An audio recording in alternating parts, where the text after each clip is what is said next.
Hey, this is Phyllis. I'm going to show you how to assemble a hi-hat at this time. The pieces that come with it, we have one tube. This is going to be the part of the sliding arm, and then you've got the base and the foot pedal. I'm going to start out with the bottom of the stand, the foot pedal first. It comes completely assembled as such. So all you have to do is lay your pedal down. This has two little grooves right here that you'll pop your first arm of your pedal in.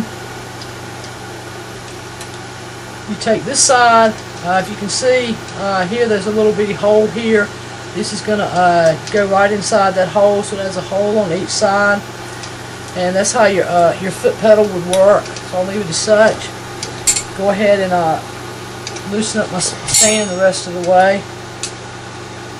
Tighten this up. This particular stand also has a swivel on it where I can take my drum key and I'll undo this particular screw right here, and it'll let the pedal stay in one place. Loosen this screw and it will actually let this swivel. I like this a whole lot. Because if you're playing a double bass pedal, as I do, it gets pretty tighty there, and you need to be able to move these legs around. So you want to make sure that this is kind of finger tight at first. Cause like I said, once you get it back to your kit, you want to make your final adjustments. And I kind of tighten up right here, not a lot of pressure. Then I take this first little arm, and it just screws right down. Take this first little arm, and you take the little end that's got the little tap on it and the screw on it, and it's nothing to hold on the inside of the pipe. You just put it down in there and you start tightening it up.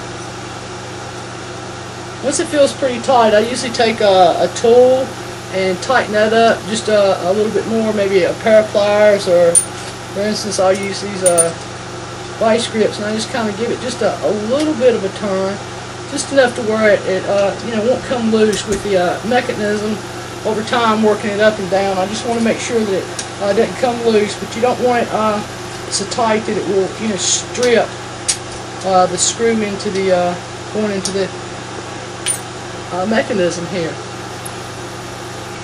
Then I take my hi-hat holder and I slide it down as such. It goes right down through the middle. And like I said, I don't tighten anything up drastically, because you want to make your final adjustments when you get them back to your drum kit. But just everything's just kind of in position now. I check my pedal. I make sure this is going up and down.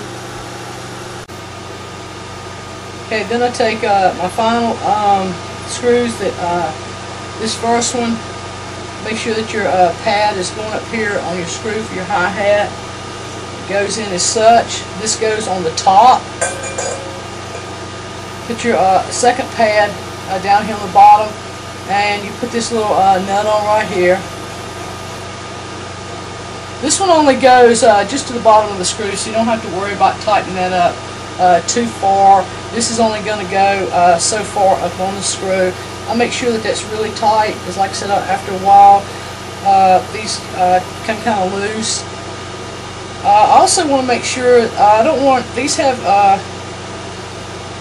back this little nut out, and make sure that this is just tight enough on the hi-hat.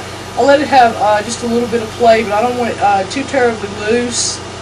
Then I take this next little tap.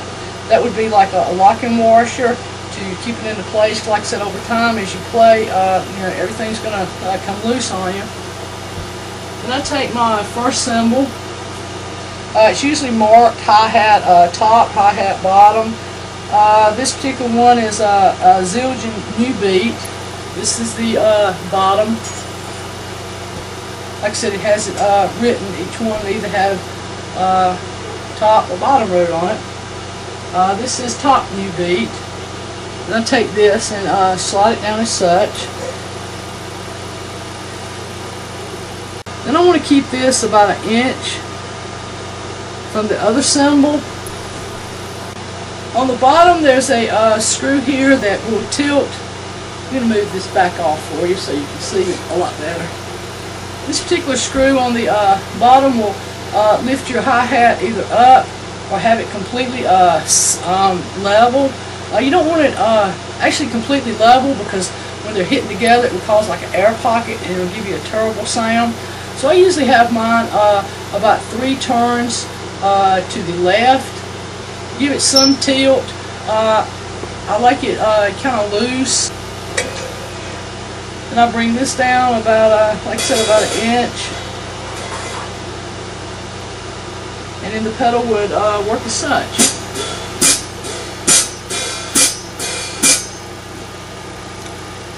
Okay, I hope it's been helpful to you.